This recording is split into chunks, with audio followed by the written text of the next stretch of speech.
Mahal na mahal rin kita. Aking binibining Clay.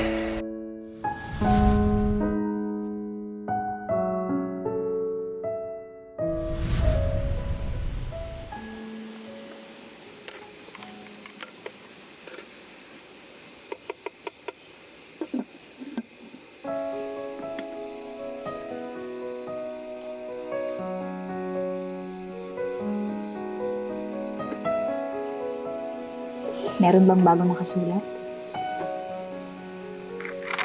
Wala. Walang bagong nakasulat.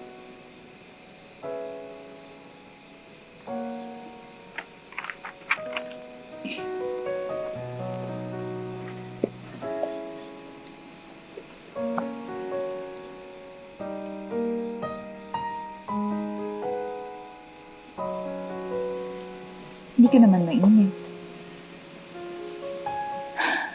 Pero kanina ka pa namumutla at mukhang nanghihina. Dahil ba yan sa soup? The bless lang yun, binibining Clay.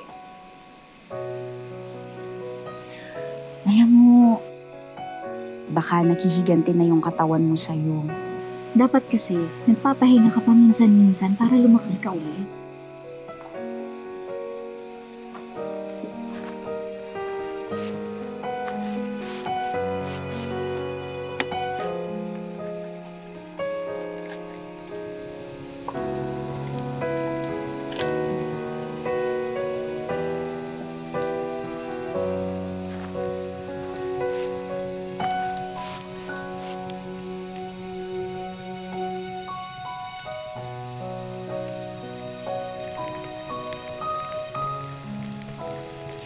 Malapit nang maluto itong gulay.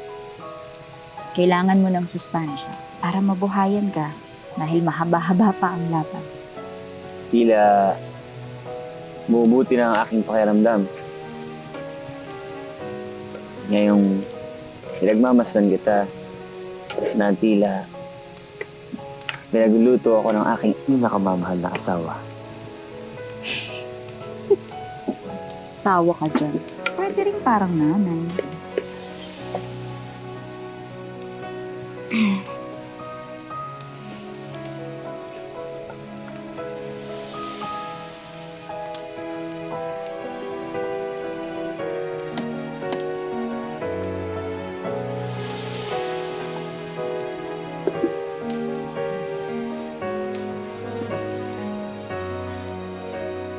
Oh. Ayan. Tikman ko nga ang luto ng aking asawa.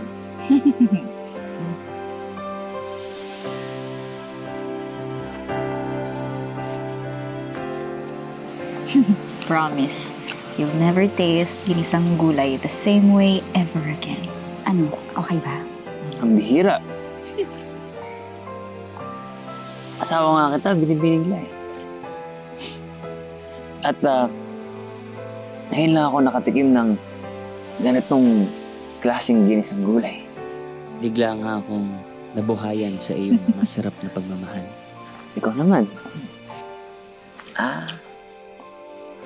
Kailangan kita dito. Mabuti na lang talaga. May dala akong magic na pampasarap. Marami pa rito, ha? Magpalakas ka dahil kailangan mo yan para harapin ang mga darating na pagsubok. Buhay ko ay kumpleto ng dahil sa'yo. Ikaw lang ang kailangan. Siya kaya makikita ko pa ulit?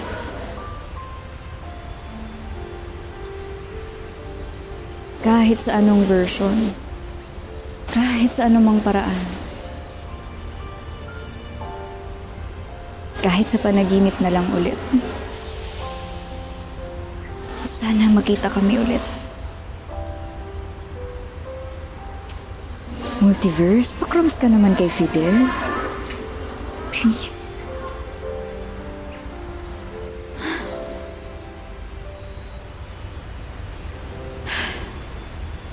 Pero syempre, tuloy pa rin ang buhay. Tuloy pa rin ang laban.